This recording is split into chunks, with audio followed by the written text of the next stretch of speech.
Dua keutamaan menjadi seorang muslim. Satu, Allah Subhanahu wa Ta'ala akan mengampuni dosa-dosanya yang telah lalu.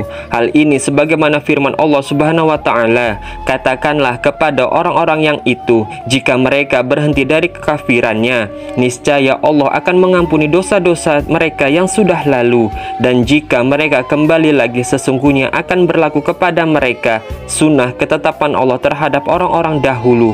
Quran Surah Al-Anfal ayat 38. Dari Amr bin As radhiyallahu anhu, Rasulullah Shallallahu Alaihi Wasallam bersabda, tidaklah engkau tahu bahwa menggugurkan dosa-dosa sebelumnya dan bahwa hijrah menggugurkan dosa-dosa sebelumnya. Hadis riwayat Muslim. Allah Subhanahu wa Ta'ala akan mencatat segala amal kebaikannya dan akan memberikan ganjaran atas amal yang ia buat tersebut berkali-kali lipat.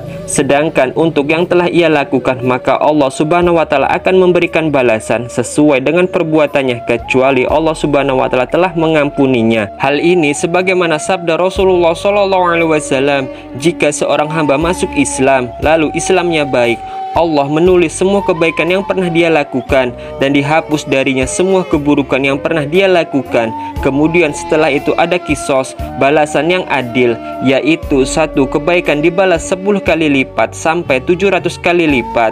Adapun satu keburukan dibalas dengan sama, kecuali Allah Azza wa Jalla mengampuninya. Hadis riwayat An-Nasa'i. Yang kedua, diberikan kecukupan dan menjadi hamba yang qanaah. Hal ini sebagaimana sabda Rasulullah Shallallahu Alaihi Wasallam, sungguh telah beruntung orang yang masuk Islam dan dia diberi yang cukup dan Allah menjadikannya qanaah, ridho menerima dengan apa yang dia berikan kepadanya. Hadis riwayat Tirmizi. Sungguh beruntung orang-orang yang telah menerima hidayah dari Allah Subhanahu wa Ta'ala. Mereka dikatakan beruntung karena selama mereka masih berada dalam kekafiran, maka apapun yang ia kerjakan selama di dunia tidak akan mendapat balasan kebaikan dari Allah Subhanahu wa Ta'ala, di mana keimanan kepada Allah Subhanahu wa Ta'ala merupakan perkara yang mendasar dalam kehidupan seseorang, dan itu akan menjadikan mereka termasuk ke dalam golongan orang-orang yang merugi.